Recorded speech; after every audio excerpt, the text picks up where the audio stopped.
मनुष्य मानसिक उद्वेगों में बहुत जीते हैं। मेरा संबंध कुछ ऐसा रहता है, विविध लोग मिलने आते हैं, मन अशांत है। क्यों अशांत है? क्योंकि जिसके लिए मैंने सब कुछ किया वो मुझे धोखा दिया। जिनको मैंने पढ़ाया लिखाया, उनका विवाह किया, घर बनवा दिया, सब व्यवस्था कर दी, वे हमारे दुश्मन हो गए। अपना बच्चा पास में नहीं बैठता। ऐसी पीड़ा है संसार में कि सब मानसिक दाह में जल रहे हैं।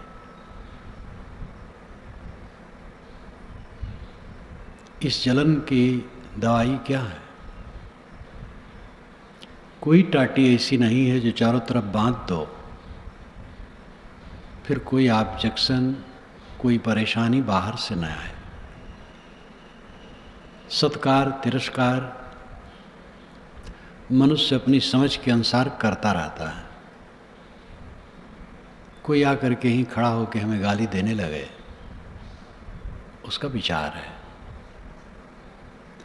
मेरी वंदना करने लगे, उसका विचार है। उसको लेकर के अगर मैं पीड़ित होता हूँ तो ये पीड़ा कभी मिटने वाली नहीं। गाली देने वाला निमित्त है, और जो मेरे अंदर में दुख होता है वो मेरा अज्ञान है। निमित्त सदैव बने रहेंगे, लेकिन अज्ञान को मिटाया जा सकता है। इस बात पर ध्यान दें। निमित्त कारण शरीर में व्याधि लग गई, पीड़ा, ये निमित्त आ गया। धीरज रखो, सब दूर हो जाएगा। शरीर में पीड़ा बनी रहे, मन प्रसन्न रखो, धीरे धीरे पीड़ा भी कम हो जाएगी। जो हमारे लिए अच्छा सोचता है उसके लिए हमारे मन में शंका रहती है, हम समझ नहीं पाते और पीड़ित रहते हैं। ये अज्ञान, अविद्या सबसे भयंकर रोग है। सबके मुंह को बंद करने का हमारा अधिकार नहीं, लेकिन अपने अज्ञान को निकाल फेंकने का हमारा अधिकार है। अब उसी से अमन चैन है। इसलिए जितना दुख है, मूल है हमारा अज्ञान, अविवेक। मुख्य अज्ञान है अपने को न जानना। दूसरा अज्ञान है जो अपना नहीं है उसमें अहंता ममता करना, और इसी से सारी शाखाएं पैदा होती हैं। अपना स्वरूप निर्मल है, आत्मा निर्मल है। आत्मा में नस नाड़ी नहीं, चाम बाल केश टट्टी पेशाब ये सब नहीं। आत्मा निर्मल है और वही मैं हूँ। शरीर हाड़ चाम का ढांचा है, कुछ दिन के लिए है, विनस जाने वाला है। इस तत्व को समझना चाहिए। जो मेरा नहीं है उसमें हमारी अहंता ममता होगी तो मन कभी संताप से मुक्त नहीं होगा। भयंकर रोग है अहंता ममता। जिसके लिए हमारी ममता होती है, कुछ दिनों में उसकी पोल पट्टी खुलती है। तब लगता है कि मेरी ममता झूठी थी। सबसे बड़ी ममता शरीर में है, और शरीर अचानक जाता है, बताता भी नहीं अब जाऊंगा, इतने दिन में जाऊंगा, अचानक चला जाता है। और जीवन में अनेक घटनाएं घटती रहती हैं। जिस पर हमारा विश्वास होता है वो धोखा देता है, जिस पर हमारा मोह होता है वो धोखा देता है। जब कुछ लोग मुझसे कहते हैं कि साहब क्या करूं, जिनका मैंने हित किया वह हमारे दुश्मन हुए, बच्चे हैं इनको पाल पोस रहा हूं। कितने बच्चे हैं लोग बताते हैं। तो मैंने कहा कमर कस करके इन बच्चों से जो विरोध आएगा उसको सहने के लिए तैयार हो जाओ। अभी तो मंजिल दूर है। बाहर के लोगों से आपने ऑब्जेक्शन पाया, विरोध पाया, अपमान पाया, तिरस्कार पाया और बहुत पीड़ित हैं। अपनों में बहुत गदगद हैं, लेकिन अपनों में जब विरोध आएगा उसके सहने के लिए कमर कसो। अभी बच्चे की बहू आएगी, बहू कैसी मिलेगी कुछ पता नहीं। बच्चे का भी मन कितना बदलेगा कोई नहीं जानता है। जिसको लेकर के आप दुखी हैं वो तो बाहर की चीज़ है। आपके घर में सांप बिच्छू पैदा हो सकते हैं, इसलिए कमर कस के आगे सहने के लिए तैयार हो जाओ। और सहना वो सही होता है जो निर्विकार भाव से सहा जाए। द्वेष किया जाए तो फिर फंस गए। मोह बैर जम जाल है, तेह बस जीव बेहाल। ताहि त्याग गुर बुद्धि लय, सुखिया साधु सुचाल। मोह और वैर दोनों जंजाल हैं और इसी के अधीन सब जीव जल रहे हैं। इसी को त्याग करके साधु सुचाल में चल करके सुखी रहते हैं। जो सुचाल में चले वही साधु है। कपड़ा साधु नहीं, कपड़ा तो चिन्ह है। एक तो उपयोग है, पहनना पड़ता है। साधुओं का कपड़ा सरल निर्धारित कर दिया गया, जिससे अगर वो सिलना न चाहे तो जीवन भर न सिले। कपड़ा फाड़ ले, लपेट ले शरीर में। और सरल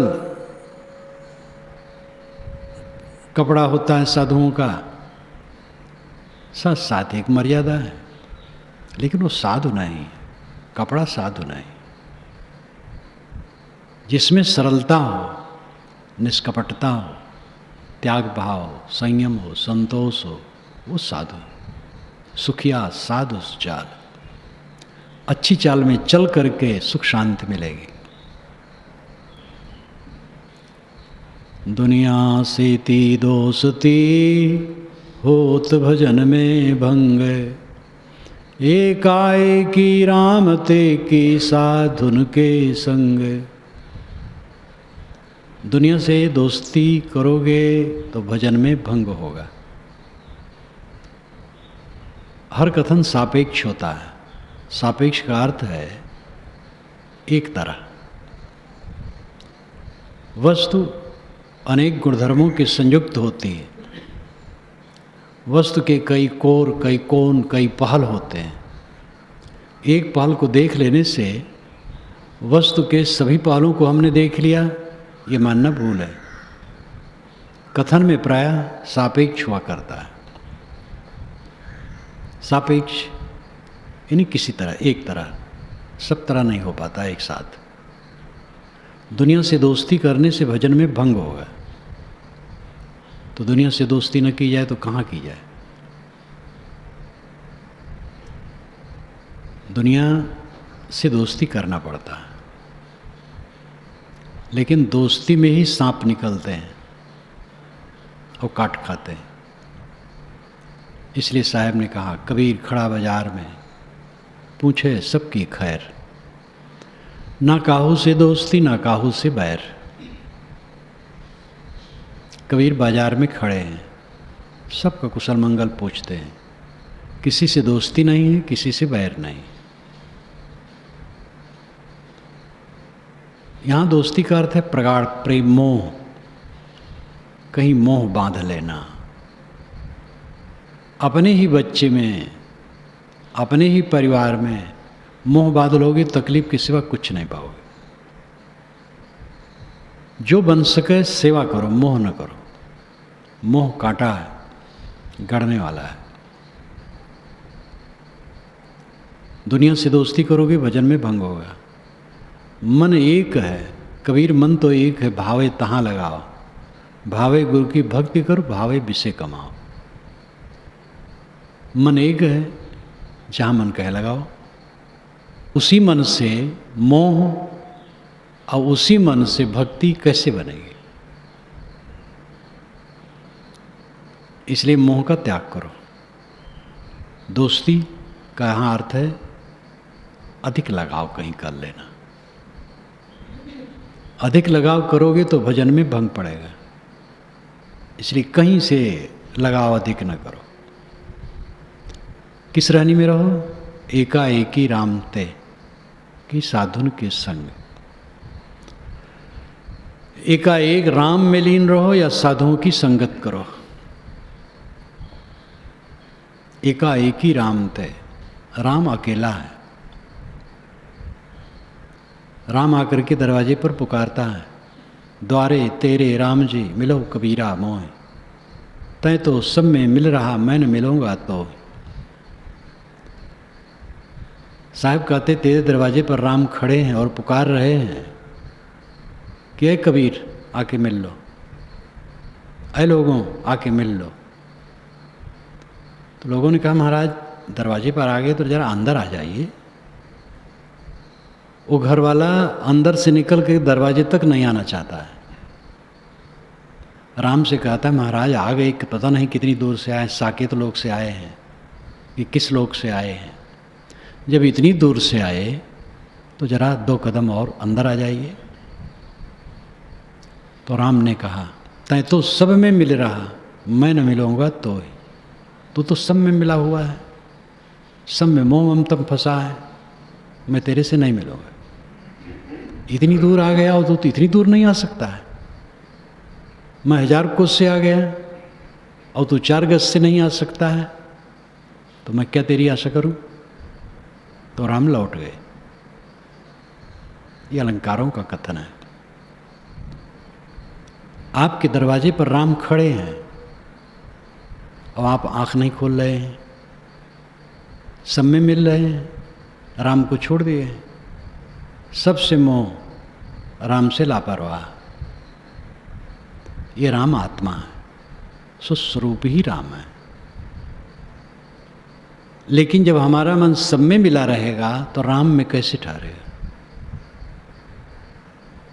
छूटने वाली वस्तुओं में जो मोह करता है स्थिर वस्तु में कैसे स्थित हो सकता है?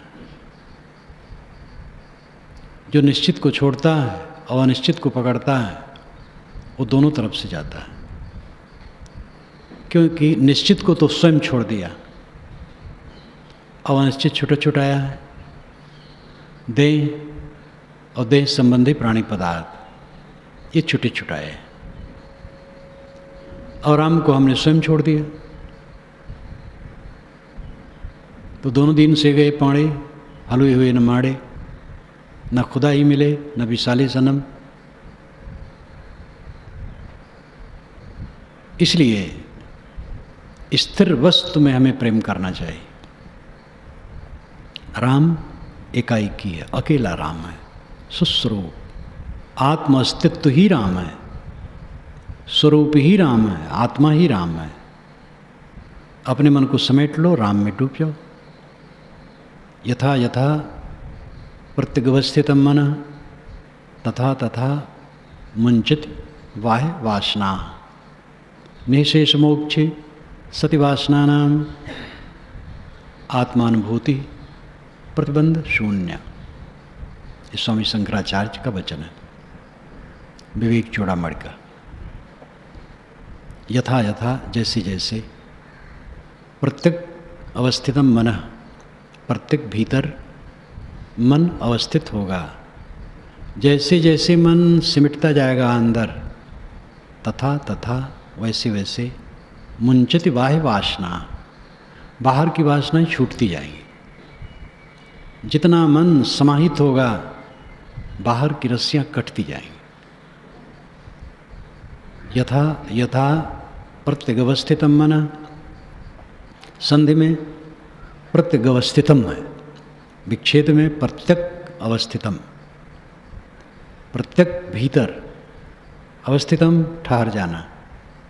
जैसे जैसे मन अंतर्मुख होगा तथा तथा मुंचति बाह्य वासना, वैसे वैसे बाहर की वासनाएं कटती चली जाएंगी।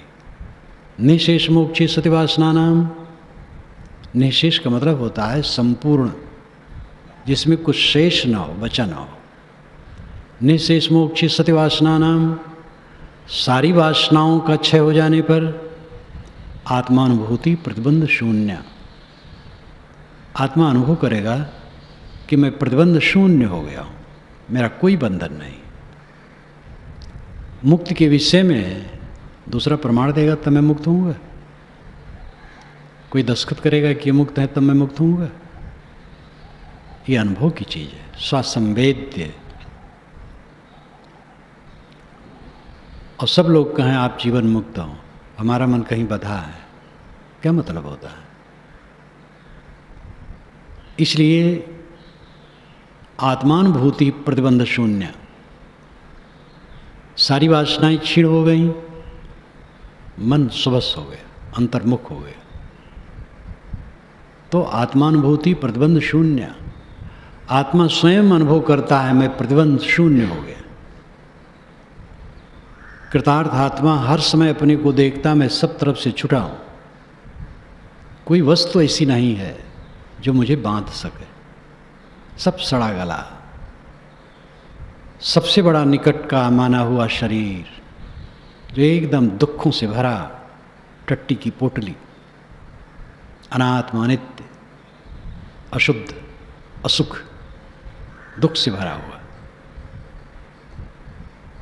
यही जब ऐसा घृणित है, ऐसा दुखदाई है, ऐसा नश्वर है, अनात्म है, तो इसे संबंध वाले पदार्थ का क्या मतलब है? वो सब समय अपने को देखता मैं चारों तरफ से छुटा हूं, शरीर जहां गिर जाए कुछ न मेरी हानि है न लाभ है। आत्मानुभूति प्रतिबंध शून्य, प्रतिबंध शून्य आत्मा की अनुभूति होती है। यथा यथा प्रत्यगवस्थितम मन तथा तथा मुंचति बाह्य वासना, निशेष मोक्षे सति वासना नाम आत्मानुभूति प्रतिबंध शून्य। राम स्वस्वरूप है, जो स्वस्वरूप में लीन है, फिर क्या पूछना, मंजिल को पा गया। दूसरी अवस्था में साधुन की संग, साधुन की संगत करो। जिस कपड़े में हो, जो निर्मल है, कुटिल नहीं है, अहिंसक है, किसी को भी पीड़ा नहीं देना चाहते, अपने विरोधी को भी पीड़ा नहीं देना चाहते, किसी का अपमान नहीं करते, किसी को दुख नहीं देते, और विवेक वैराग संपन्न है, अनासक्त है, आत्मसंतुष्ट है। ऐसे लक्षण का कोई भी हो, किसी कपड़े में हो, किसी आश्रम में हो, उसके पास बैठोगे तो कुछ मिलेगा। मुझे बचपन की याद है, ऐसे बूढ़े लोग मेरे मित्र होते थे। जवान मित्र मेरे बहुत कम होते थे, बूढ़े मित्र होते थे। अभी भी नाम याद है, मानिक काका, जामवंत काका, काका मैं कहता था।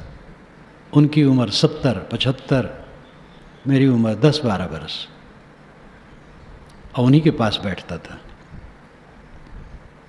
अच्छे लोग गृहस्थों में भी होते, खुराफाती वेशधारियों में भी होते। इसलिए वेश का महत्व नहीं है। जो साध हो, सरल हो, पवित्र हो, ऐसे की संगत करो।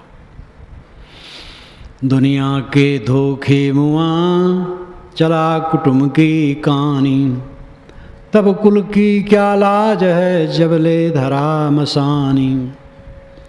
दुनिया के धोखे में मर गया पच पच करके, ये कर रहा हूँ, वो कर रहा हूँ, ये प्रबंध, वो प्रबंध, वो प्रबंध।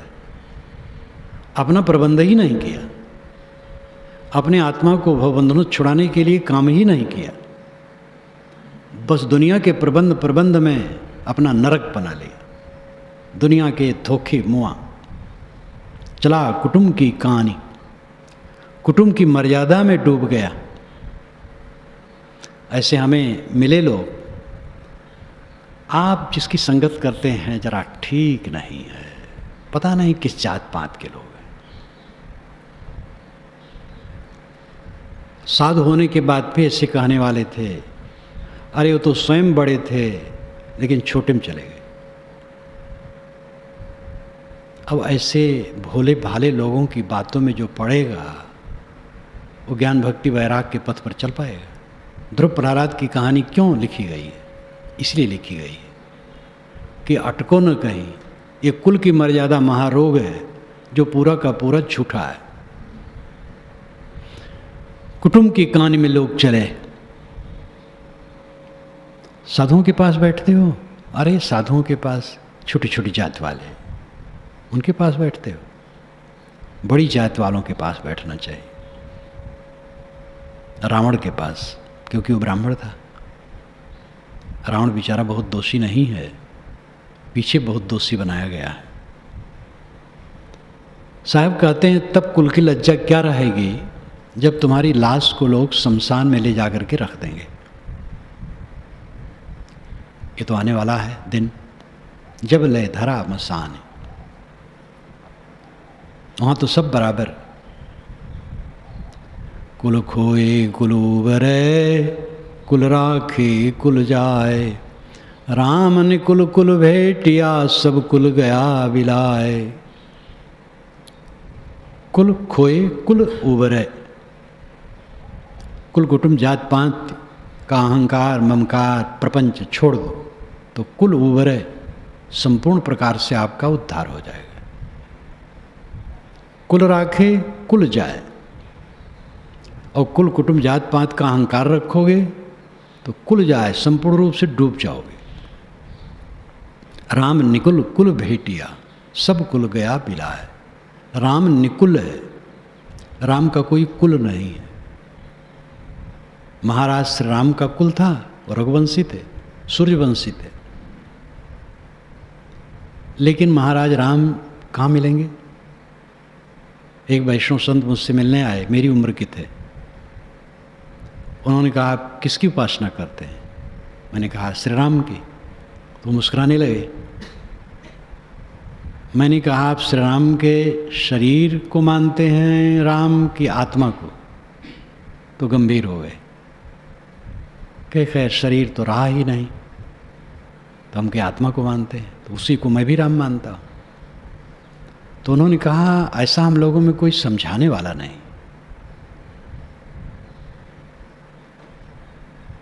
जिस राम को सदगुरु कबीर कहते हैं उस राम का कुल नहीं होता है, वो आत्मा है।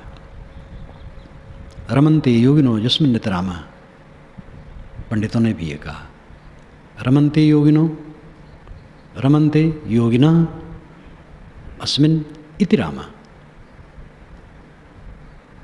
योगी जिसमें रमण करते हैं वह राम है, आत्मा राम है।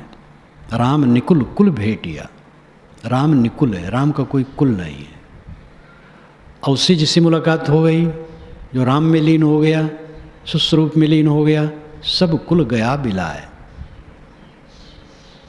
सब कुल नष्ट हो गया। कोई कुल कुटुंब की जरूरत नहीं, जात पात की कोई जरूरत नहीं। हम मनुष्य हैं। हिंदू समाज ने भयंकर नुकसान अपना किया है। ब्राह्मणों ने जो कुचक्र किया, स्वार्थी ब्राह्मणों ने हिंदू समाज का नाश करके रख दिया है। ऐसा ऐसा षड्यंत्र किया, एक विशाल वर्ग को नीच रख करके कुचलने की चेष्टा की कि अपने परिवार का ही उसने तहस नहस कर दिया। और कहते हैं हम श्रुति के पक्षधर हैं, और श्रुति में कहीं नहीं। मनुर्भव जनया दिव्यम जन्म, मनुष्य बनो, दिव्य जन समाज पैदा करो। कुलकर्णी के कारणे हंसा गया बिगोए, तब कुल का कोलाज हैं चारि पाँव का होए। कुल करने के कारण ये हंस खो गया। साहब कहते तब तुम्हारे कुल की क्या लज्जा रह जाएगी जब तुम 4 पैर के जानवर बनोगे। कोई कह सकता है कि मेरे परिवार में 7 पीढ़ी 10 पीढ़ी में दूसरे का रक्त नहीं आया है? किसी का दावा हो सकता है? कोई खुद ये कैसे जान सकता है कि जो मेरा पिता प्रसिद्ध है उसी का मैं हूं कि दूसरे को? कौन कह सकता है? ये तो मां जाने। भिन्न भिन्न जन्मों में क्या हम ब्राह्मण घर में ही जन्मे हैं, दूसरे घर में नहीं जन्मे हैं? किस चीज का अहंकार है? कुल करने के कारणे ढिग ही रही गो राम।